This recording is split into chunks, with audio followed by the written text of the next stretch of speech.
You won't be able to win the war against this world if you don't learn to control your own mind and if you don't like my video.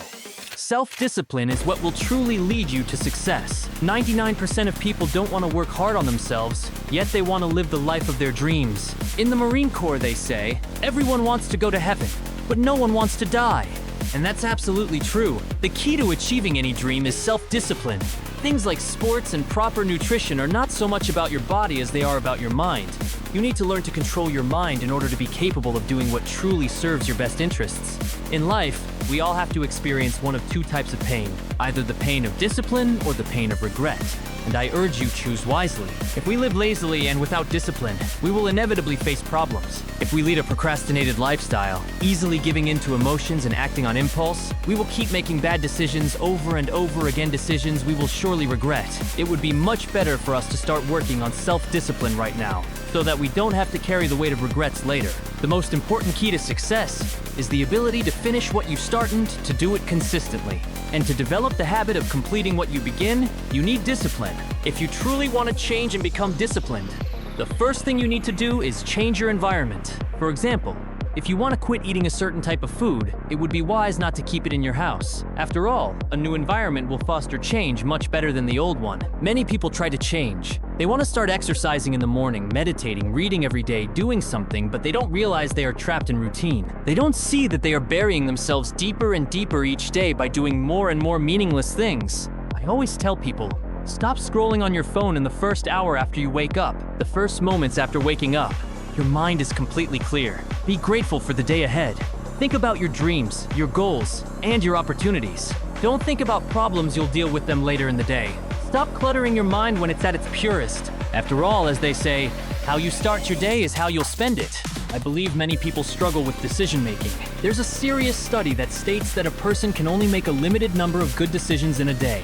Once that limit is reached, mistakes become more likely. This is confirmed in professions like doctors and surgeons. Most of their mistakes happen in the morning or late at night, when their minds are fatigued. And this applies to all of us, whether we're entrepreneurs, students, or parents.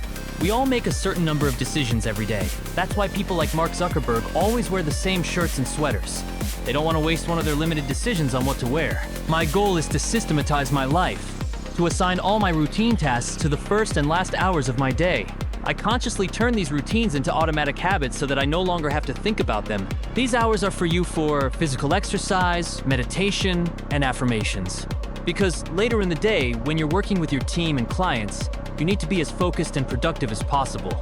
But in your first and last hours of the day, you must spend time alone with yourself. Not getting lost in routine, but automating it. All of this helps to build self-discipline and inner strength. I also carefully monitor what kind of information enters my mind. I don't watch negative news or any kind of junk content.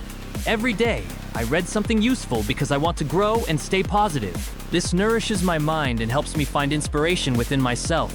Self-discipline is not punishment. It is self-love.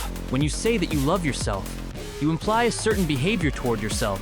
For example, you might say to yourself, "Hey man, I know you want to eat that pizza and it looks delicious, but I won't let you do it because you'll feel terrible afterward. I love you too much to let you harm yourself." You must learn to love discipline. You must love yourself and your body. Is your body a paradise garden or a garbage dump? If you keep pouring liters of alcohol into yourself day after day, stuffing yourself with unhealthy, greasy food, it means you don't love yourself. Love your body and stop treating it like a trash can. I believe the word discipline has gotten a bad reputation. We think of discipline as punishment, but for me, discipline is the ability to say no to short-term pleasure in exchange for long-term self-respect. If you don't learn to enjoy doing things you don't want to do, you will never live the life you dream of.